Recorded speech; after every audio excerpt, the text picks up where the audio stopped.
और उसने आदम को सब चीजों के नाम सिखाए, फिर उनको फरिश्तों के सामने किया और फरमाया कि अगर सच्चे हो तो मुझे इनके नाम बताओ।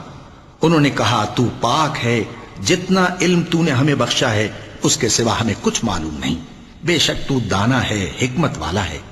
तब अल्लाह ने आदम को हुक्म दिया कि आदम, तुम इनको इन चीजों के नाम बताओ।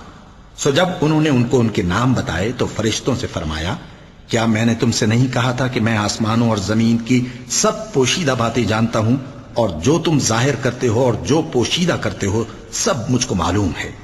और जब हमने फरिश्तों को हुक्म दिया कि आदम के आगे सजदा करो तो वो सब सजदे में गिर पड़े, मगर शैतान ने इनकार किया और गुरूर में आकर काफिर बन गया।